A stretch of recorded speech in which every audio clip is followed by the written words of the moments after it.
یہ یقین ہماری استقامت کا ذریعہ ہے۔ اس لیے اس کے لیے ضروری ہے کہ پوری بات کو سنا جائے، پوری بات کو سمجھا جائے، عمل کی نیت سے سنا جائے۔ اللہ کی طرف سے جو داد و دہش کا نظام ہے وہ آدمی کی نیت ہے، اسی لیے فرمایا وَإِنَّمَا لِكُلِّ امْرِئٍ مَّا نَوَىٰ، کہ ہر آدمی کو وہ چیز ملے گی جس کی اس نے نیت کیا، ارادہ کیا۔ اور ارادہ کے معنی یہ ہے کہ ارادے کے بعد اپنی مس کی آدمی کوشش شروع کرے، یہ علامت ہے اس بات کی کہ اس کا ارادہ ہو گیا ہے کام کا۔ ایک آرزو ہوتی ہے، ایک تمنا ہوتی ہے، اس پر کوئی مسئلہ نہیں ہوتا، نہ توفیق کا دروازہ کھلتا ہے، ارادے پر کھلتا ہے۔ اور ارادے کے اندر میں سچائی کی علامت یہ ہے کہ ارادے کے بعد آدمی اپنے بس کی کوشش شروع کر دے۔ آدمی گھر بنانے کا ارادہ کرتا ہے، سفر کا ارادہ کرتا ہے، شادی کا ارادہ کرتا ہے، کاروبار کا ارادہ کرتا ہے، تو ارادے کے بعد اپنے بس کی کوشش شروع کر دیتا ہے۔ یہ علامت ہے کہ اس کوشش میں، ارادے میں سچا آدمی ہے۔ تو اس لیے ارادہ کرنا، ارادے کے پاس اپنے بس کی کوشش شروع کرنا، یہ علامت ہے کہ ارادہ پختہ ہو گیا، اب اللہ کی طرف سے توفیق کا دروازہ کھلے گا۔ اس لیے میرے دوستو، یہ بڑی اہم مجلسیں ہیں جو ہر مجلس ہو رہی ہے۔ ہر مجلس میں شروع سے لے کر اخیر تک رہنا، تاکہ اس مجلس کی جو خیر ہے ہمیں ملے۔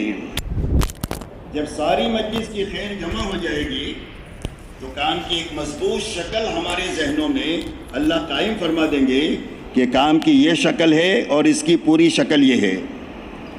جب کام صحیح ہو جائے گا، پورا ہو جائے گا، تو اس کا پورا نفع ہمیں ملے گا۔ دنیا میں کوئی کام ایسا نہیں ہوتا ہے کہ ادھورا کرنے سے پورا نفع ملتا ہو، یا صرف باتیں کرنے سے، نہ کرنے سے اس کا نفع ملتا ہو، یا غلط کرنے سے اس کا نفع ملتا ہو۔ دنیا میں کوئی بھی کام چھوٹا بڑا ایسا نہیں ہے۔ کسی بھی کام سے پورا نفع اٹھانے کی شرط یہ ہے کہ کام صحیح کیا جائے اور پورا کیا جائے۔ اس لیے میرے دوستو، یہ بڑے کام کی اللہ نے توفیق ہم لوگوں کو عطا فرمائی ہے، اس لیے اس سے پوری خیر اپنے حصے میں لینی ہے، اپنے علاقے کے لیے لینی ہے، پوری امت کے لیے لینی ہے، اور پوری انسانیت کے لیے لینی ہے۔ اللہ ہمارے لیے آسان فرما دے۔ ابھی جو ساتھی ابھی بھی چل پھر رہے ہیں، ان سے درخواست ہے کہ وہ بیٹھ جائے مجمع میں، چلنا پھرنا بند ہو جائے اور مجمع میں بیٹھ جائے ساتھی۔ اللہ جزائے خیر دے۔ ماشاءاللہ بڑا مبارک مجمع ہے، بہت مبارک مجمع ہے۔ تھوڑا سا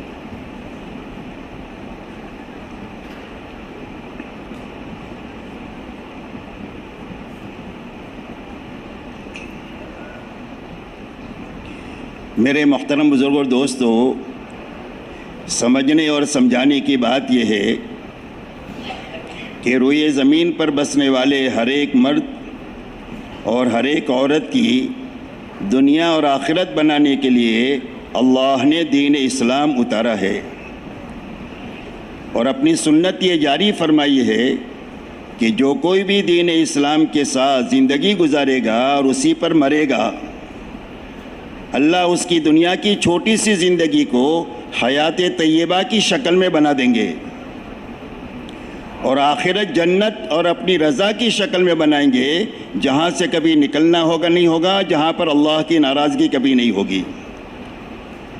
اور جو کوئی بھی بے دینی کے ساتھ زندگی گزارے گا یا بے دینی پر مرے گا، اللہ اس کی دنیا معیشتاً تنگ زندگی کے راستے سے اجاڑیں گے، اور آخرت جہنم کی شکل میں اجڑے گی، جس کے بعد کبھی آباد نہیں ہوگی۔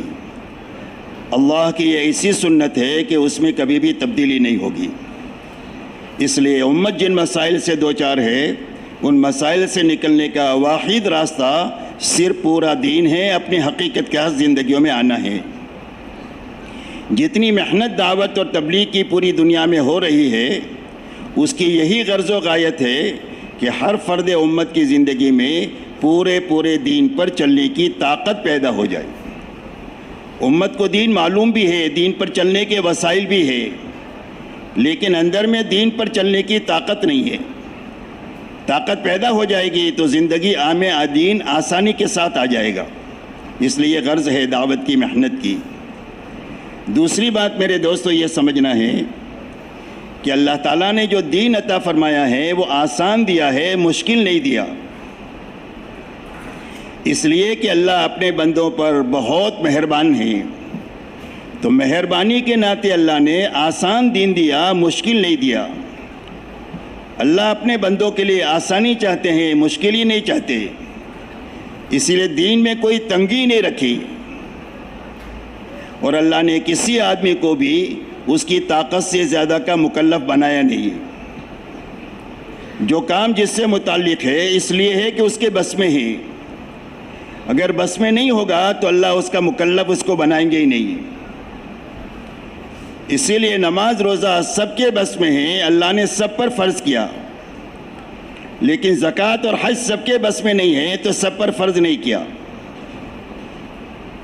اس میں بھی اللہ نے آسانی دیا کہ بیماری ہے، سفر ہے، تو اس میں آپ کے لیے آسانیاں ہیں۔ علماء جانتے ہیں کیا کیا آسانی اللہ کی طرف سے ہے۔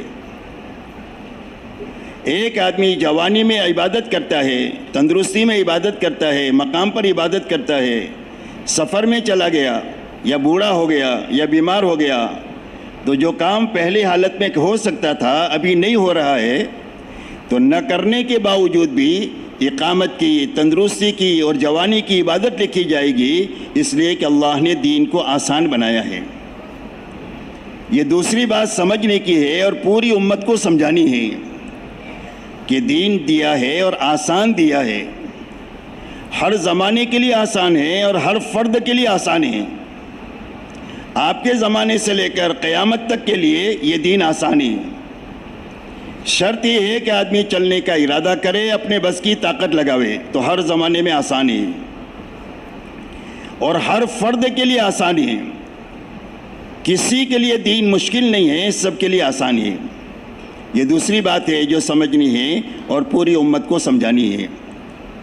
اسی کے ساتھ میرے دوستو، اگر ہم دنیا میں چلے پھریں کم زیادہ وقت کے لیے، تو جو بات ہمارے سمجھ میں اور سامنے نظر میں آتی ہے وہ یہ آتی ہے کہ امت کے لیے سب سے زیادہ جو چیز مشکل بنی ہوئی ہے وہ دین بنا ہوا ہے۔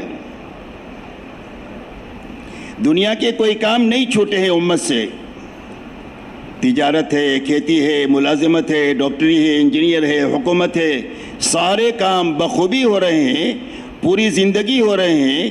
اگر کوئی چیز چھوٹی ہے تو مجموعی طور پر امت میں سے دین چھوٹا ہے۔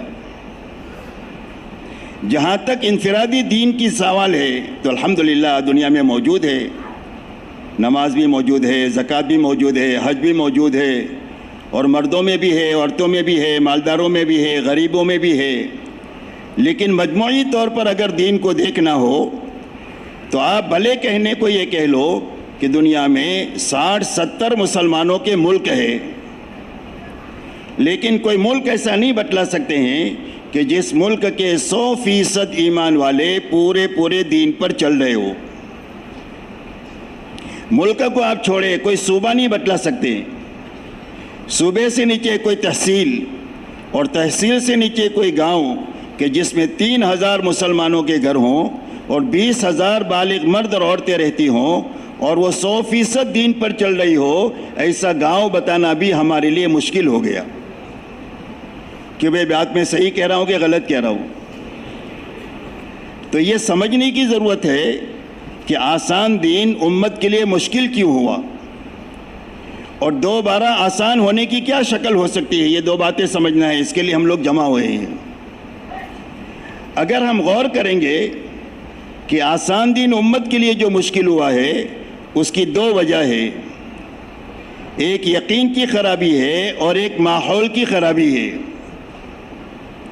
اس لیے کہ آدمی اپنے دین پر جو چلتا ہے وہ معلومات کی وجہ سے نہیں چلتا یا وسائل کی وجہ سے نہیں چلتا، بلکہ آدمی اپنے دین پر جو چلتا ہے وہ یقین کی طاقت سے چلتا ہے۔ تو سب سے بڑی بیماری اس وقت میں جو پیدا ہوئی ہے فرد سے لے کر مجمع میں، وہ یقین کی خرابی ہے، جس کی وجہ سے آسان دین مشکل ہو گیا۔ دوسری وجہ میرے دوستو ماحول کی خرابی ہے، اس لیے کہ ماحول کا اثر ایسا ہے جیسا کہ موسم کا اثر ہوتا ہے۔ سردی گرمی آئے تو سب کو سردی گرمی لگے گی، بادشاہ کو بھی اور فقیر کو بھی، اس کی کسی کے ساتھ کوئی رشتہ داری نہیں. جس طرح ماحول کا اثر ہے، جس طرح موسم کا اثر ہے، ایسا ہی ماحول کا اثر ہے. اگر ماحول میں اچھائیاں ہیں تو طبیعت اچھائی کی طرف چلے گی، اور اگر ماحول برائی کا عادی ہو گیا ہے تو آدمی کی طبیعت برائی پر چل پڑے گی. اس لیے ماحول کا اثر ایسا ہے جیسا کہ موسم کا اثر ہے. حصی مثال سے اس بات کو ہم سمجھ سکتے ہیں کہ ایک عطار نے اپنی بیٹی کو چمڑے کے بیپاری سے بیاہا، اس کے لڑکے سے. تو لڑکی اپنی ساس سے کہتی ہے کہ اماں جان تمہارے ماحول میں تو اتنی گندگی ہے کہ میں چند سیکنڈ کے لیے بھی جی نہیں سکتی. تو اس کی ساس نے یوں کہا کہ بیٹا تھوڑی صبر کر لے، سب ٹھیک ہو جائے گا. چند دن ہو گئے تو بچی اپنی ساس سے کہنے لگی، اماں جان آپ نے میری بزرگی اور کرامت دیکھی، جب میں آپ کے ماحول میں آئی تھی تو کتنی گندگی تھی، اور چند دن آپ کے محل میں رہنے کی وجہ سے ماحول میں وہ ساری گندگی ختم ہو گئی. کہ وہ ختم ہو گئی بدبو؟ نہیں، اس کی حس ختم ہو گئی اس ماحول کی گندگی کی وجہ سے. تو ماحول کا اتنا زبردست اثر ہے. تو یہ دو بنیادیں ہیں امت کے لیے دین کے مشکل ہونے کی. اگر ہم یہ چاہتے ہیں کہ ہمارے لیے دین آسان ہو جائے، ہمارے بچوں نسلوں کے لیے، عورتوں کے لیے، بچوں کے لیے آسان ہو جائے، اور پوری امت کے لیے آسان ہو جائے، اور انسانیت کے لیے اسلام کو سمجھنا، دین کو سمجھنا آسان ہو جائے، تو اس کے لیے ایک ہی راستہ ہے کہ ہر فرد امت کا ایک تو یقین بننا چاہیے، اور بیک وقت میں گھر سے لے کر عالم کا ماحول بننا چاہیے. کہ وہ بات سمجھ میں آ رہی ہے؟ پہلی بنیاد ہے یقین کا بننا، کہ آدمی جو چلے گا اپنے دین پر اپنے اندر کی طاقت سے چلے گا. مشین اندر کی طاقت سے چلتا ہے. اس لیے سب سے پہلے دو لائن کا یقین بننا چاہیے. ایک تو یقین بنے اللہ کی ذات اور صفات کا، کہ اللہ اپنی ذات میں بھی بڑے اور اللہ اپنی صفات میں بھی بڑے. اللہ کتنے بڑے؟ اگر دنیا کے سارے سمندر روشنائی بن جائے، اور دنیا کے سارے درخت کی قلم بنا دی جائے، اور اولین اور آخرین اللہ کی بڑائی کو لکھنا شروع کرے، تو قلم ختم ہو جائے گی، روشنائی ختم ہو جائے گی، اللہ کی بڑائی ختم نہیں ہوگی. اللہ اکبر، اللہ سب سے بڑے. اور اللہ اپنے صفات میں بھی بڑے. اللہ پیدا کرنے والے بڑے، اللہ پالنے والے بڑے، اللہ حفاظت کرنے والے بڑے، اللہ کے انعامات بڑے، اللہ کی پکڑ بڑی، اللہ کی ہر صفت بڑی ہے، لامحدود ہے. تو سب سے پہلے ہر فرد امت کا یقین بنے اللہ کی ذات اور صفات کا، کہ اللہ اپنی ذات میں بھی بڑے، اپنی صفات میں بھی بڑے. جب تک اللہ کی بڑائی دل میں نہیں آئے گی، جب تک اللہ کے حکموں کی بڑائی زندگی میں آ نہیں سکتی. جب تک اللہ کی محبت دل میں نہیں پیدا ہو، اللہ کے حکموں کی محبت دل میں پیدا نہیں ہو سکتی. جب تک اللہ سے زندگیوں کے بننے کا یقین نہ آئے، جب تک اللہ کے حکموں سے زندگی کے بننے کا یقین پیدا نہیں ہو سکتا. اس لیے سب سے پہلے اللہ کی ذات اور صفات کا یقین آئے. یہ پہلی بنیاد ہے یقین کے بننے کی. دوسری بنیاد میرے دوستو یہ ہے کہ اللہ کی طرف سے جو وعدے اور وعید کا علم آیا ہے، اللہ نے بڑا علم جو اتارا ہے وہ وعدے اور وعید کا اتارا ہے. اللہ والوں سے یہ سنا کہ قرآن پاک میں تقریباً 6,500 آیتیں ہیں، جس میں 500 آیاتیں اوامر اور نواہی کے لائن کی ہے. باقی ساری آیتیں 6,000 جو ہے وہ توحید، رسالت اور آخرت سے متعلق ہے. توحید سے، رسالت سے اور آخرت سے متعلق ہے.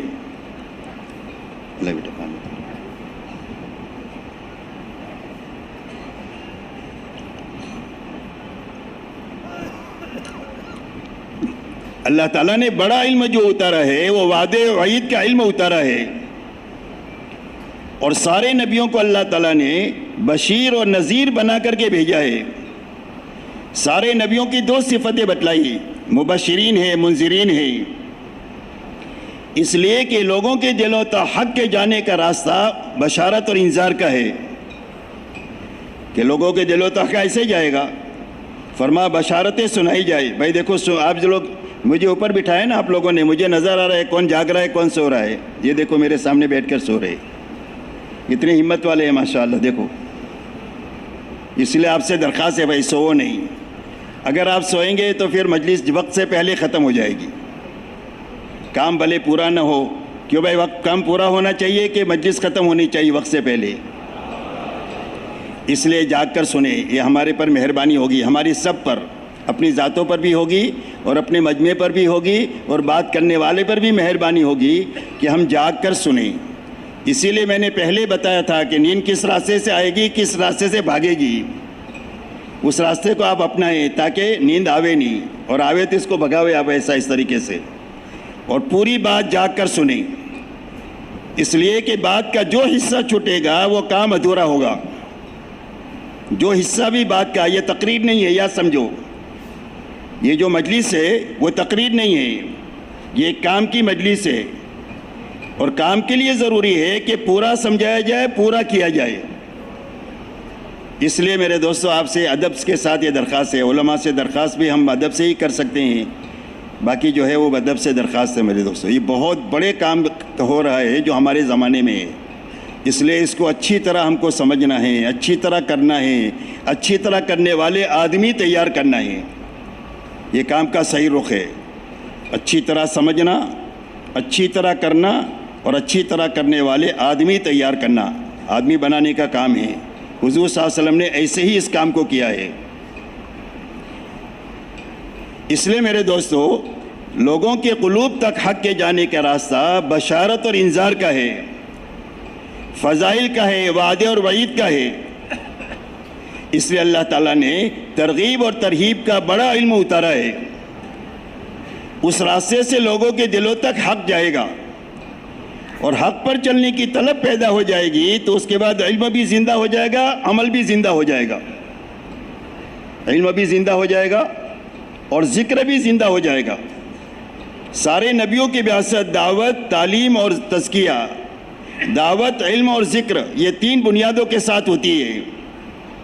علم اور ذکر کا نمبر اس وقت میں آئے گا جب دعوت کے راستے سے اندر میں حکموں کے چلنے کی طاقت پیدا ہو جائے، طلب پیدا ہو جائے، اس کے بعد علم اور ذکر کا نمبر آتا ہے. اس لیے میرے دوستو اللہ نے بڑا علم یہ اتارا ہے. تو اللہ کی ذات اور صفات کا یقین پیدا ہونے کے ساتھ اللہ کے وعدے اور وعید کا یقین دل میں پیدا ہو جائے کہ اللہ نے جو وعدہ کیا ہے وہ یقینی ہے. آسمان اپنی جگہ سے ہل سکتا ہے، وعدے کے خلاف ہو نہیں سکتا.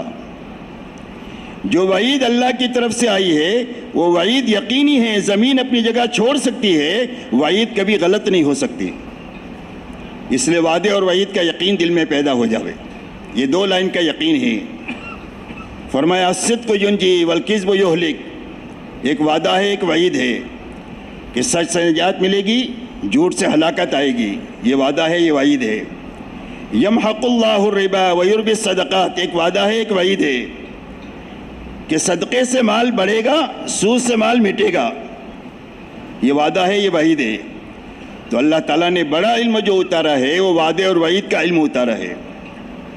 تو آج معلومات بھی ہے، وسائل بھی ہے، لیکن وعدے اور وعید کا یقین کمزور ہو گیا، جس کی وجہ سے حلال زندگیوں سے نکل گیا، حرام زندگی میں داخل ہو گیا.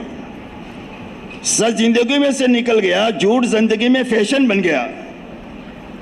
اس لیے میرے دوستو یہ دو لائن کا یقین بننا چاہیے، ایک اللہ کی ذات اور صفات کا اور ایک اللہ کے وعدے اور وعید کا. کہ بھئی بات سمجھ میں آ رہی ہے؟ اللہ ہم سب کے لیے آسان فرما دے. دوسرا میرے محترم دوستو، ہمارے گھر سے لے کر عالم کا ماحول بننا چاہیے. ہمارے گھر سے ماحول بننا چاہیے، اس لیے کہ دین جو چلتا ہے وہ آپس کے تعاون سے چلتا ہے، اور تعاون مرد، عورت اور بچہ تینوں کا ملے گا تو دین چلے گا. اگر تعاون نہیں ہے تو دین پر چلنا آدمی کے لیے انگارہ پکڑنے سے زیادہ مشکل ہو جائے، چنگاری پکڑنے سے زیادہ مشکل ہو جائے گا. اس لیے دین تعاون سے چلتا ہے. اسی لیے اللہ تعالیٰ نے قرآن پاک میں فرمایا ثم اوحینا الیک ان اتبع ملت ابراہیم حنیفا، کہ اے ہمارے نبی جی ہم نے آپ کے پاس وحی بھیجی ہے کہ آپ ملت ابراہیمی کا اتباع کریں. تو ملت ابراہیمی میں کیا ہے؟ ملت ابراہیمی میں ابراہیم ہے، اسماعیل ہے اور حاجر ہے علیہم الصلاۃ والسلام. ایک مرد ہے، ایک عورت ہے اور ایک بچہ ہے، اور تینوں کا تعاون ہے. حکم کے پورا کرنے میں، تو باری سے باری حکم آسان ہو گیا۔ حضرت ابراہیم کو حکم ہوا بیوی بچے کو موت میں منہ چھوڑ میں جانے کا، تو حکم آسان ہوا مائے ہاجرہ کے تعاون کی وجہ سے کہ اللہ کا حکم ہے جائیے، اللہ ہم کو ضائع نہیں کریں گے۔ اسماعیل علیہ السلام کی قربانی کا حکم ہوا حضرت ابراہیم علیہ السلام کو، حکم آسان نہیں ہے، بہت مشکل ہے۔ تو مشکل حکم آسان کیسے ہوا کہ حضرت اسماعیل نے یہ فرمایا یا ابت افعل ما تؤمر ستجدنی انشاء اللہ من الصابرین، حکم آسان ہو گیا۔ دین جو چلے گا گھر سے لے کر عالم میں، وہ آپس کے تعاون سے چلے گا، اس لیے گھر سے لے کر عالم کا ماحول بننا چاہیے۔ گھر کا ماحول بنے، محلے کا ماحول بنے، شہر کا ماحول بنے، صوبے کا ماحول بنے، ضلع کا بنے، ملک کا بنے، عالم کا بنے، اس لیے کہ پورا عالم ایک محلے جیسا ہو گیا ہے۔ ابھی دنیا بہت چھوٹی ہو گئی ہے۔ کوئی نیکی کسی دنیا کے کسی کونے میں شروع ہوتی ہے، چند سیکنڈ میں پوری دنیا میں پھیل جاتی ہے، اور کوئی برائی شروع ہوتی ہے تو چند سیکنڈ میں وہ برائی پوری دنیا میں پھیل جاتی ہے۔ کہ بھئی ایسا ہے نہیں، دنیا بہت چھوٹی ہو گئی ہے۔ تو اس لیے ہمارے گھر سے لے کر عالم کا ماحول بننا چاہیے۔ دو بنیادیں ہیں، دو لائن کا یقین بننا چاہیے، ماحول بننا چاہیے۔ تو ماحول کے بننے کے کیا معنی ہیں؟ ماحول کے بننے کے معنی یہ ہے کہ ماحول میں دو چیزیں زندہ ہونی چاہیے۔ ایک اللہ کی عبادت بندگی زندہ ہونی چاہیے، آپس میں بھائی چارہ زندہ ہونا چاہیے۔ فرمایا کونوا عباد اللہ اخوانا، فرمایا اللہ کے بندے بن کر جیو، بھائی بھائی بن کر کے جیو۔ حقوق اللہ بھی بیان کر دیا، حقوق العباد بھی بیان کر دیا۔ تو گھر سے لے کر عالم کے ماحول بننے کا راستہ یہ ہے کہ ہمارے ماحول میں دو چیزیں زندہ ہو جائے، ایک اللہ کی عبادت بندگی اطاعت زندہ ہو جائے، آپس میں بھائی چارہ زندہ ہو جائے گھر سے لے کر عالم میں۔ اگر یہ دو چیزیں زندہ ہو جاتی ہے ماحول میں، اور یقین میں دو لائن کا یقین بن جاتا ہے، تو دین پر چلنا آسانی نہیں ہوگا بلکہ دین پر چلنا لذیذ بن جائے گا۔ اس لیے کہ دین پر چلنے میں جو لذت ہے وہ دنیا کے اچھے سے اچھے کھانوں میں، بڑے سے بڑے بنگلوں میں اور بڑی سے بڑی ایئر کنڈیشن گاڑیوں میں پھرنے میں قسم کھا کر یہ بات کہی جا سکتی ہے، وہ لذت نہیں ہے جو اللہ نے اپنے حکم کے پورا کرنے میں لذت رکھی ہے۔ اسی لیے اللہ والے فرماتے ہیں اہل اللیل فی لیلتہم الذ من اہل اللہو من لہوہم، فرمایا اللہ والوں کو رات کو اللہ کے سامنے کھڑے ہونے میں، گھنٹوں مناجات کرنے میں، آنسو بہانے میں اور اللہ کے سامنے آہے بھرنے میں وہ لذت محسوس ہوتی ہے جو کھیل کود والوں کو اپنے کھیل کود میں وہ لذت نہیں محسوس ہوتی ہے۔ اس لیے میرے دوستو، ہمارے لیے اور پوری امت کے لیے اور انسانیت کے لیے دین کے آسان ہونے کی دو بنیادیں ہیں، یہ سمجھیں۔ ایک، ہر فرد امت کا یقین بننا چاہیے، اور بیک وقت میں گھر سے لے کر عالم کا ماحول بننا چاہیے۔ کہ بھئی بات یاد رہے گی؟ کہ بھئی یاد رہے گی بات؟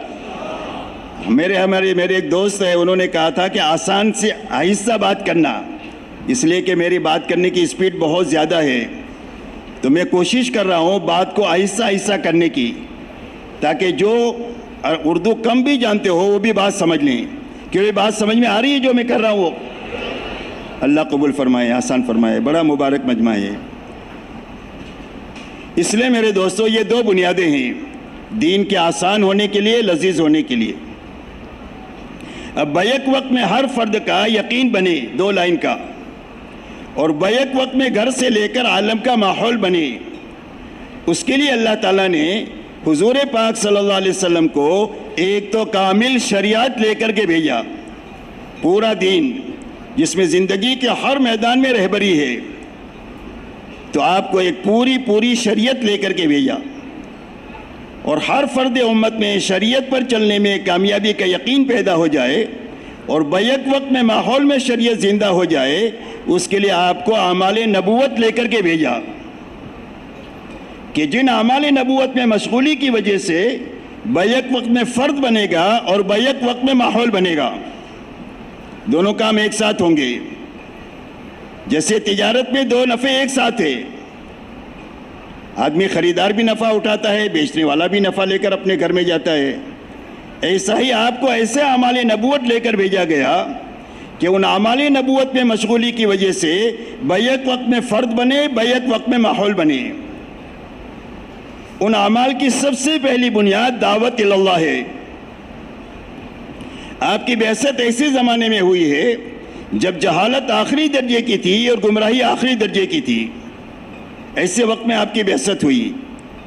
اس لیے سب سے پہلے ضرورت اس بات کی محسوس ہوئی کہ ہر فرد امت کا سب سے پہلے اللہ پر اعتماد بحال ہونا چاہیے، اللہ کے وعدے اور وعید پر یقین آنا چاہیے، اور آخرت کا استحضار پیدا ہونا چاہیے۔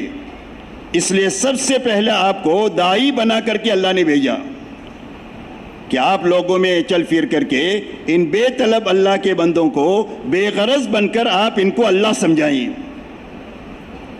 حضور صلی اللہ علیہ وسلم نے لوگوں کے پاس جانا شروع کیا اور ہر ایک کو اللہ کی عظمت اور بڑائی سمجھانا شروع کیا کہ اللہ ایک ہے، وہی کرتا دھرتا ہے۔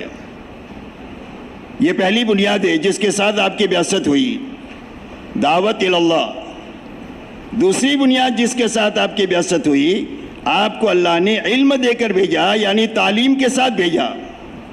هو الذي بعث في الأميين رسولا منهم يتلو عليهم آياته ويزكيهم ويعلم الكتاب والحكمة۔ دعوت، تعلیم اور تزکیہ، دعوت، علم اور ذکر، یہ تین بنیادوں کے ساتھ آپ کی بعثت ہوئی۔ مولانا یوسف صاحب رحمۃ اللہ علیہ فرماتے تھے کہ حضور صلی اللہ علیہ وسلم کے زمانے میں جو خیر القرون کی بات بتلائی گئی، اس کی علت یہ ہے کہ ہر فرد امت میں تین چیزیں ایک ساتھ پائی جاتی تھی۔ ہر فرد امت داعی تھا، داعی ہوگا تو مدعو نہیں ہوگا۔ ہر آدمی اپنے دین سے باخبر تھا، ہر آدمی اپنے دین پر عامل تھا۔ یہ معنی ہے دعوت، علم اور ذکر کے۔ ہر آدمی داعی تھا، ہر آدمی اپنے دین سے باخبر تھا، ہر آدمی اپنے دین پر عمل کرنے والا تھا۔ تو آپ کو اللہ نے دعوت کے ساتھ مبعوث فرمایا، علم کے ساتھ مبعوث فرمایا۔ اب دعوت کے ذریعے سے جو آئے ان کے اندر میں اللہ کے وعدے اور وعید کا یقین آئے، اس کے لیے آپ نے دار ارقم میں ان کو تعلیم میں مشغول فرمایا، مکہ مکرمہ میں، کہ جو ایمانیات کے لائن کا قرآن اتر رہا ہے اس کو ہر ایمان والا سنے، تاکہ اس کا یقین یہ بنے کہ زندگی اللہ کے بنانے سے بنے گی اور اللہ کے حکم پر چلنے سے بنے گی، نافرمانی کے چھوڑنے سے بنے گی اور آخرت کو سامنے رکھنے سے بنے گی۔ تو دوسرا عمل آپ کے ساتھ جس کی بعثت ہوئی وہ علم ہے، علم کے ساتھ آپ کی بعثت ہوئی۔ تیسرا عمل ذکر ہے، اور ذکر کی حقیقت علم پر عمل ہے کہ جو سنا جا رہا ہے، جو پڑھا جا رہا ہے، اس پر عمل کا نام ذکر ہے۔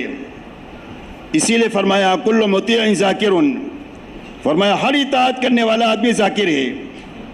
جو علم لیا جا رہا تھا وہ عمل کے ساتھ لیا جا رہا تھا، طاقت کے ساتھ، کہ تقوی کا علم تقوی کے ساتھ، صبر کا علم صبر کے ساتھ، تواضع کا علم تواضع کے ساتھ، سچائی کا علم سچائی کے ساتھ، حلال حرام کا علم رعایت کے ساتھ، معروفات کا علم امتثال کے ساتھ، اور منکرات کا علم اجتناب کے ساتھ، میں ہر ایک علم عمل کے ساتھ لیا جا رہا تھا۔ چوتھی بات جو آپ کو دی گئی کہ آپ ان باتوں کو امت میں چلائیں گے، اس کے لیے کسی سے کچھ لیں گے نہیں، اپنا لگائیں گے۔ آپ خدمت کر کے ان کو دیں گے، آپ اپنا لگا کر ان کو دیں گے، آپ اخلاق کے راستے سے ان کو لیں گے۔ اس لیے سارے نبیوں کا یہ اعلان ہے ما اسألکم علیہ من اجر ان اجر الا علی رب العالمین، اس کے بدلے میں ہمیں تم سے کچھ نہیں چاہیے، اس کا بدلہ ہم کو اللہ دیں گے۔ اس لیے میرے دوستو، آپ کی بعثت دعوت کے ساتھ، تعلیم کے ساتھ، ذکر کے ساتھ، اخلاق کے ساتھ آپ کی بعثت ہوئی۔ آپ نے خود اپنے اعمال میں لگتے ہوئے، جس عمل کا جتنا تقاضا تھا اس میں اپنے آپ کو لگاتے ہوئے، آپ نے آپ کی دعوت پر جو آیا ہر فرد امت کو ان اعمال نبوت میں مشغول فرمایا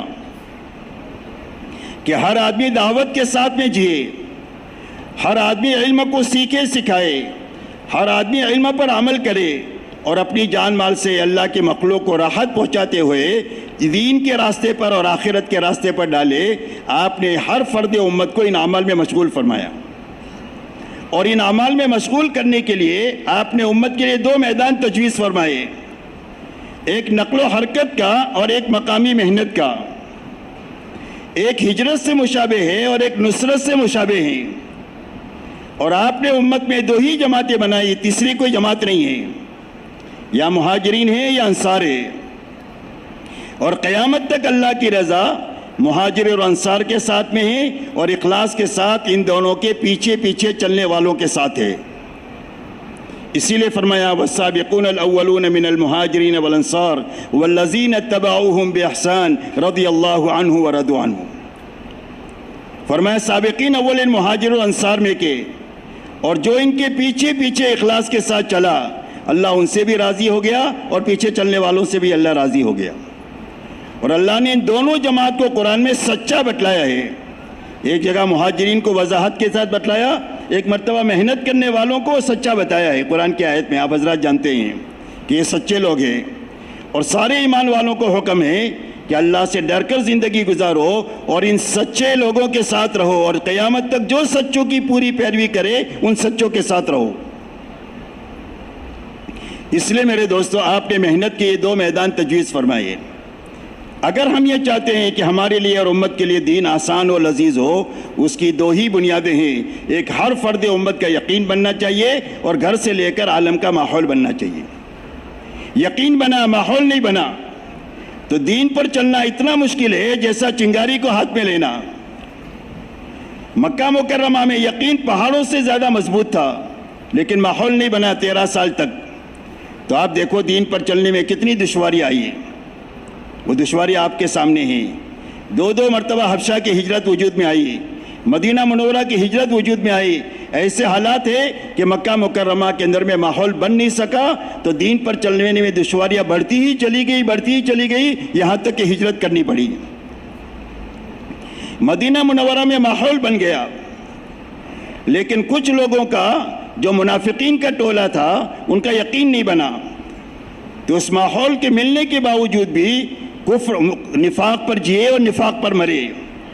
اس لیے کہ آدمی کے دل پر چلنے کے لیے 2 چیزیں یقینی طور پر ضروری ہے، ایک اندر کا یقین بننا چاہیے اور دوسرا ماحول بننا چاہیے۔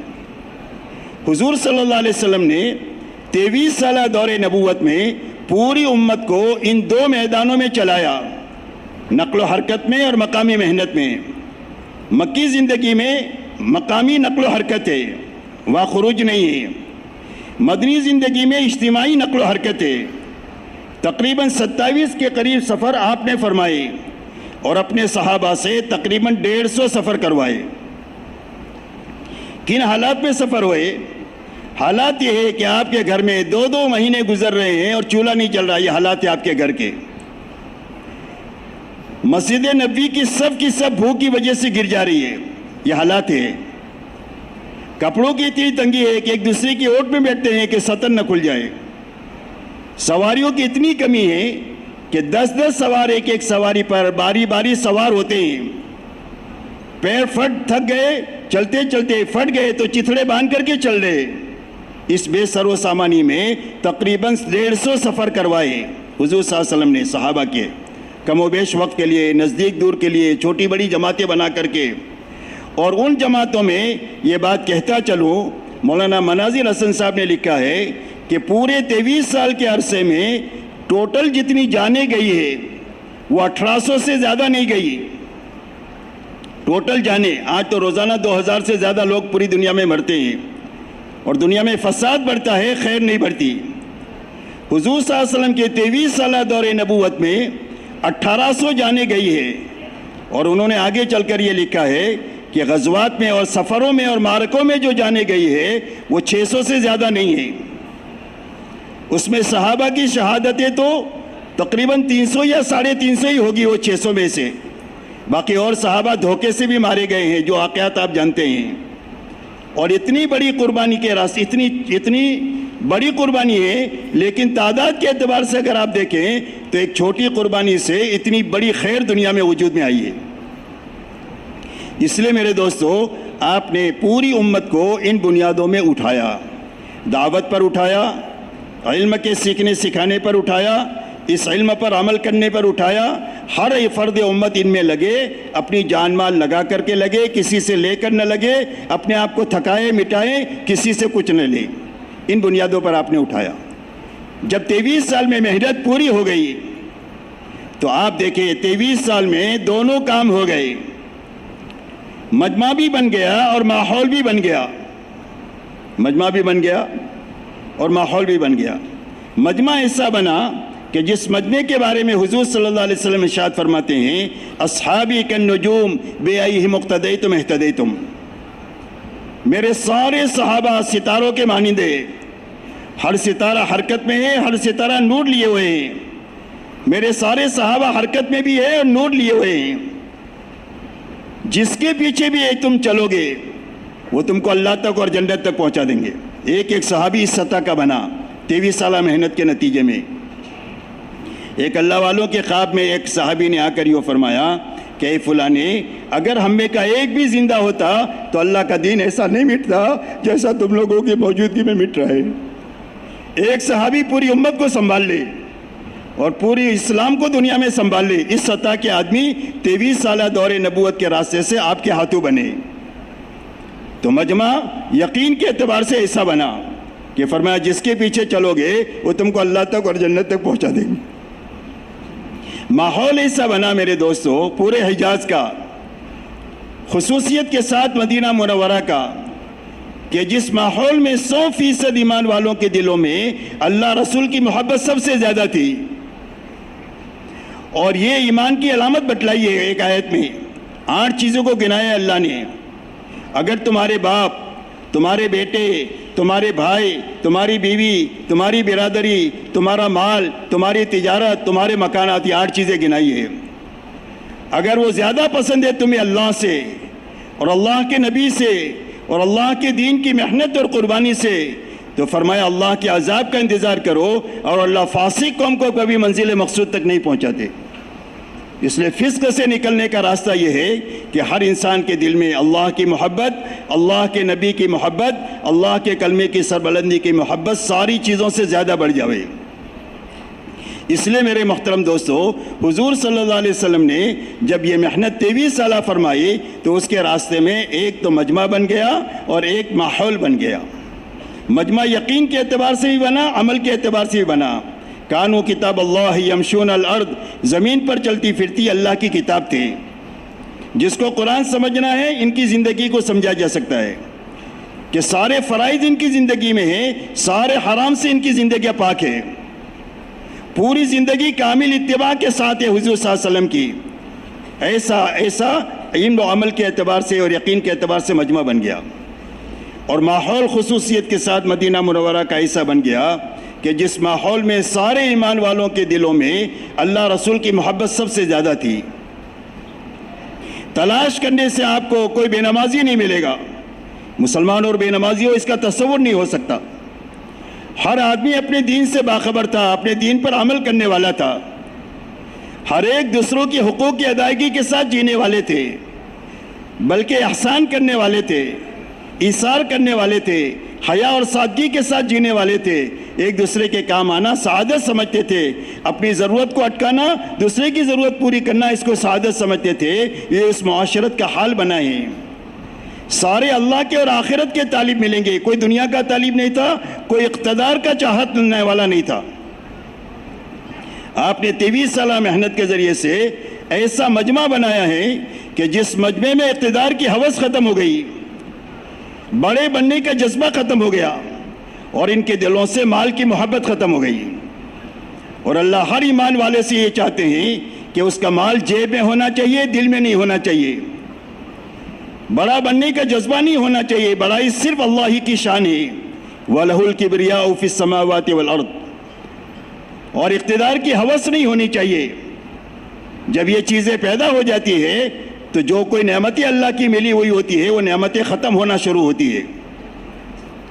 اللہ کا نظام ایسا ہے کہ بچہ جب پیدا ہوتا ہے تو اللہ سب کچھ دیتے ہیں سوائے دانتوں کے۔ کیا دیتے ہیں بھائی؟ بچے کو کیا دیتے ہیں؟ اللہ سب دیا سوائے دانت نہیں دیے۔ تو دانت کیوں نہیں دیے؟ دانت اس لیے نہیں دیے کہ اس کے معدے میں روٹی بوٹی ہضم کرنے کی استعداد نہیں ہے، اس لیے دانت نہیں دیتے۔ اور جب معدے میں استعداد پیدا ہوتی ہے تو آہستہ آہستہ اللہ تعالیٰ 32 دانت اس کو دے دیتے ہیں۔